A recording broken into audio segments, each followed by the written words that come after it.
C major scale, open guitar chords, top string on top, guitar tabs.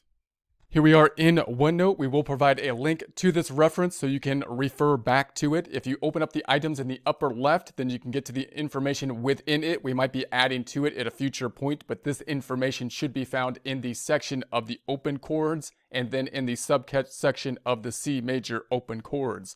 Closing then this back out, our focus is going to be on the guitar tablature, making the guitar tablature more intuitive than the format that they are generally seen in. The guitar tablature being the visual format to make it easier to know where we're going to be putting our strings or fingers on the actual neck of the guitar, on the actual fretboard of the guitar. But before we get into that, let's just go over the chords that are in the key of C. We're not going to spend a lot of time on theory in terms of how to build a scale, how to build chords, and how to know which chords are going to be in the scale. We might talk more about that in the theory section, but right now what we would like to do is just learn some of the most common open chords and know which chords we can play together that will sound good. So we want to know what the open chords are. That's with the use of the tablature, how to finger the open chords on the fretboard, and then be able to play some open chords with one another and be confident that they work together. The way we know they work together is they're going to be in the same scale. So we'll go over a little bit briefly the theory here. If we have the major scale here, we're thinking the scale, we're ignoring the majors and minors to the right. We're just looking at the major scale, which is going to be an easy one to work with when we're looking at the major scale of C, because there are no sharps and flats. That will start at C, so we got C, D, E, F, G, and then we go back to the beginning of the alphabet to A and B. So those are the notes. Once you have the notes in the major scales, and this would be any major scale that you have here, once you list out the notes, then you can lay on top of it this progression, which would be major, minor, minor, major, major, minor, diminished. We're not even going to worry about the diminished here right now because many times many songs don't even play that. And those are going to be the chords that we're going to be looking into. And many of these are going to be some of the most common chords, open chords that people learn then on the guitar. Now notice you do not have to play a song, of course, with all these chords within it. All you need is a couple chords and you can basically play a song, together, or play progressions together with chords that will sound good. And even if you just know two chords or even just one chord, you really have basically an infinite number of progressions because you can have different pacings on those two chords. You can arpeggiate the chords in different ways, meaning play notes, individual notes within those chords. Also note that once you know which chords are going to fit into a particular scale, you don't need to play them in any order. The name of the game then, once you know the chords that you want to play that fit together, is to mix and match them. Mix and match them up, do different things with them, and you don't need to play all of them. You don't even need to be playing the C chord in basically a C major scale progression. You can leave that out, and you can move in and work with some other chords if you so choose, and they all should basically work together is basically what we're working in on here. So that means that the chords we're looking into are going to be C major, which is one of the key open chords, D minor, and then we've got an E minor, which is a pretty easy open chord, so it's a nice one to have down or work on with. The F major, which is a more difficult kind of chord, but there's different kind of variations for it, so I'm not sure that would be the starting point. And then a G major, which is a very common chord, and then the A minor chord, which is a not too difficult chord to note, and then we're not going to be even looking at the diminished chord at this point. So now let's look at the tablature, which is the heart of what we want to concentrate in on. So this is going to be the tab for C major. Now the tablature should be a representation of the fretboard, which is going to make it as easy as possible for you to visualize where your fingers are going to go on the fretboard, which strings are going to be ringing out on the fretboard. Now traditionally the tab, if you look up the tab, it's going to be looking either like this or like this on the right. We're suggesting that you reformat the tabs whenever possible, at least when you're beginning, to look like this on the left, because we think this is going to be a more intuitive way for most beginners to be looking at the tablature. Now, this item on the right is going to be a common way that you would see the tab that's going to be laid out. It looks fairly intuitive. The thing that's a little bit confusing about it, however, is that the big string on the guitar, the one that's closest to your nose when you're playing the guitar, is typically traditionally on the bottom of the tablature. So this string down here represents the big or thickest string. the one closest to your nose when you're actually looking down then at the fretboard. So that seems kind of reversed. And I think the reason they basically do that is that if you actually printed out the tablature, then the amount with the print or the ink on it, you'd have to flip it over basically if you're going to lay it down on the fretboard. So maybe that's why they have this tradition of doing it. But I think most people, if they were just to look at the guitar and try to put together tablature, which is supposed to be an easy way to visualize the guitar, they would put the big string on top. So I would do that, and I think it's a good practice to just do that with some of the tabs, so that just flipping it over so you can see the strings from top to bottom can be a useful exercise in and of itself. But especially when you're just beginning, I think it's a lot easier for most people to see, the big string on the top as they would look at the guitar. They would typically, if they were going to make the tabs themselves just from scratch, they'd probably be putting the big string on top.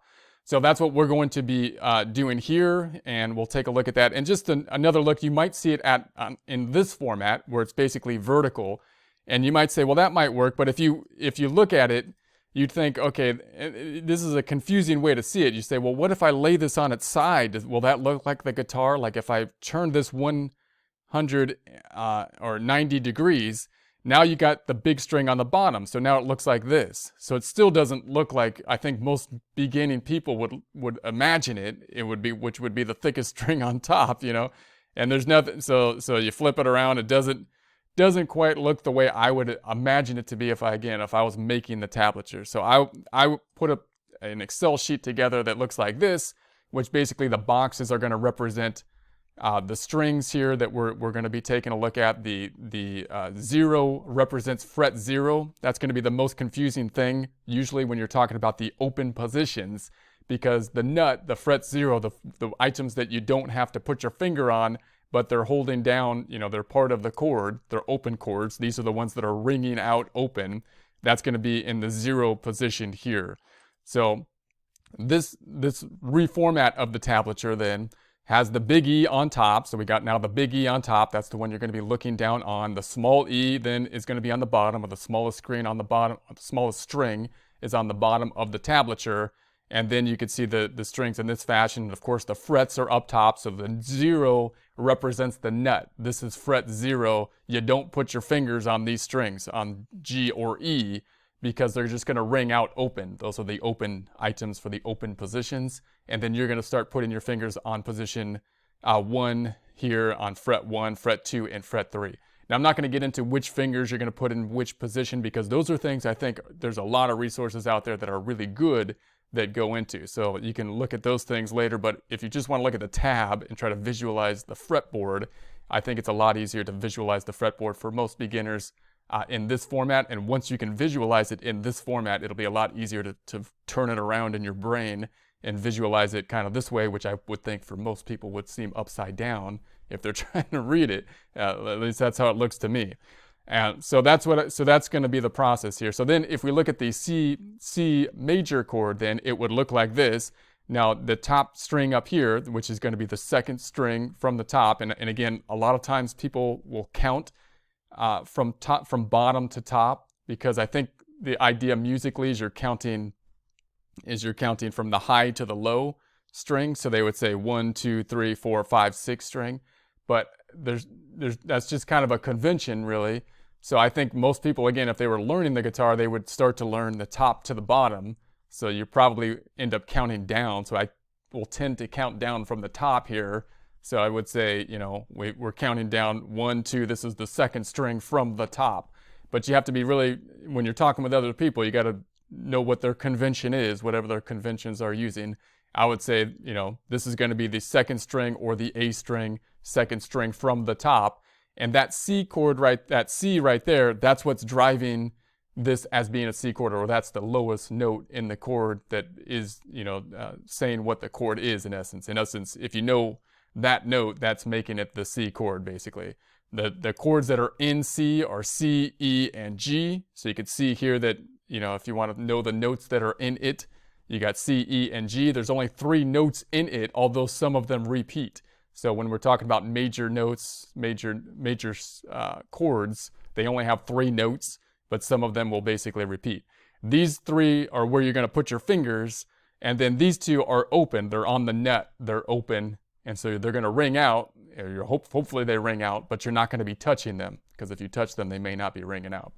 And so that's going to be the look at that one. And again, you can kind of visualize over here and try to see it in this format, which again, to me, I think for most learners is a little bit more difficult, a lot more difficult to visualize in this format. And the point of the tablature is to make it easy. And if you want to put it in the tablature yourself in this format, then you can take something like this or something like this, and then take an Excel worksheet and just map it out yourself. And that's a good exercise basically in and of itself to start to visualize the fretboard. But you can see this one, this is the 3 places where you put your fingers and the 2 open positions, and you can kind of see this is upside down of this one.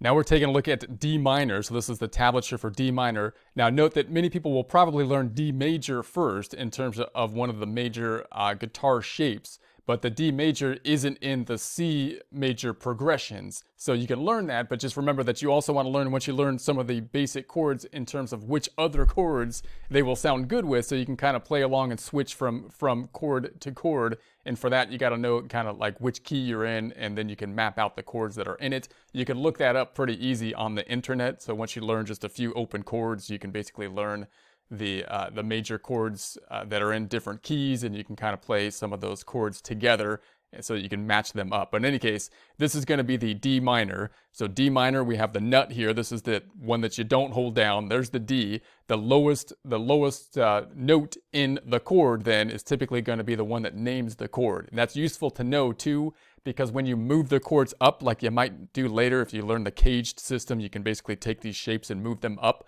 That note right there is typically the one that's going to kind of drive or let you know what note you're actually playing once you move the whole shape around. So you'll typically learn this as like a D minor shape, but if you move it up the fretboard, it's not going to be a D minor anymore, even though you know it as a D minor shape. Anyways, we got then the other strings that you would hold down on the small E, the F, the A, the D. We could see that the D, F, and A are the 3 notes in it. So there's only 3 notes in it. Some of them repeat, in this case being the D. And you can kind of then start to visualize it in this format, so you can start to see the tablature in this format. Notice these 2 are basically X'd out up top. This is an open string with the O, and you can see it in this format, the upside down format with the little string up on top, and try to visualize, you know, the same structure over there. Then we have the E minor. So the E minor and the E major in terms of the shape are fairly similar, so you can go back and forth between the E major and the E minor. E minor is a really nice, easy, you know, chord to learn, so it's a good one to work into your beginning progressions, because it doesn't take much to really get that one down fairly easily, and it fits into the C major progression, so it works well there. So then on this one, you're going to have the open E. This is the large E up top. So we're looking at the strings up top. This is at the nut. So we're at the nut, meaning you're not holding it down. And this is at the top of the guitar, the big E. And then you're going to be holding down the B and the E on the 2nd fret. So this is the 2nd fret holding these 2 down. Again, I'm not going to get into the fingering position here, but you can take a look at, there's a lot of presentations on how to finger position these things. And then all these are going to be open, so that's going to be the G, the E, and the B and the E. A nice full kind of sound there. All the chords are open, which is holding down those 2 frets with just holding down those 2 frets. And again, you can kind of imagine it over here, open chord, and then we've got open, open, open, and we're holding basically these 2 down. This is the same thing, basically upside down, right? So the big string's now at the bottom, and you can kind of visualize this whole thing flipped around. The better you can visualize this thing all turned around like this and like this and like this as you rotate the image, the easiest, but I think it's probably easiest for most people to start in this format. And then we're going to go to the F major. Now, F major, if you play the full chord, then it's not really an open chord. You got to bar it. So this is basically a bar chord here. So you probably don't want to start off learning the full F major bar chord. So when you're just learning a few open chords, you probably don't want to pick up this one as your starting one, because it's a little bit frustrating. You don't need it to play in C major. You can play, you know, you can pick any chords that you want to be playing together. So probably the full bar chord you wouldn't want, but this is what it would look like, right? You're going to bar this one off. So now you're not hitting anything on the nut, because you're basically barring off here. So you got the F, and then the C, the F, the A, the C, and the E. is going to be the notes in it. You can see that we have F, A, and C. And we have all F, A's, and C's here, although some of them repeat, so only 3 notes in it. Now there is going to be a simplified way that you can play basically an F chord here, and that will look like this. So you can play kind of like half the F chord by playing like the bottom portion of it if you so choose. And it's not as full of a sound that way, but again, so there's some different kind of variants that you can play on the F chord, and you can kind of see that it's more like of an open chord. So I won't go into a lot of detail on that, but you can look that up you can look that up online. My major goal here is just to once whatever you're looking up, then go back to your tablature and be able to place your fingers on it and kind of visualize the fretboard in terms of a tablature format. And if you learn some other chords, then you can just put them in this format basically. Then we've got the G major, so this is going to be a common chord here. It's a little bit difficult to finger this bottom one down here, but it's not too bad once you get it down. So that means you're going to be having this top chord once again up on the E string. It's on the E string, 3rd fret. That's where the G is. So that's the chord that kind of names this chord. It's the lowest note in the chord. So that's going to be the G, and then you got the B, and then these 3 are going to be open. So this is on the nut where these 3 are open items. And then you're holding down the G down here. This is the one that people kind of struggle to be holding down with these 2 basically up top, but it's not too bad. And so that's going to be the G chord, very common chord. If it takes a while to get holding down this G down below, you can just play the top part of it basically, and you're still playing a G chord, and that would work too. And then you can visualize it again this way, these 3 open. You can visualize it this way with the big string then on the bottom, and just know whatever convention you're looking at, what it looks like. And then you got the A minor chord. I like this chord. It's a fairly easy chord to play. So again, many people will probably learn the A major chord first, and if you're playing in a different key, then the A major chord will work. But the A major chord isn't in the C key, but the minor is, and the minor is a pretty easy chord to play as well. So just keep that in mind. It's going to be driven by the A string here. So the A string is on the nut. It's open here because you're not going to be holding that down with your finger. You'll be playing it but not holding it down. And then you're going to be holding down the E, the A, the C, and then you're not holding down the E. So it really only takes 3 fingers, and they're all pretty close together, which is a nice little shape to be playing right there. I won't get into your fingering again, so there's a lot of good stuff out there on how to finger it. I think the tablature is where the focus is, and then you can kind of see how the tablature looks this way with the open, and this one you're not playing. That's what the X means. And then you can see it kind of upside down. See if you can visualize it this way with the big string basically on top, and the whole thing basically upside down from my perspective.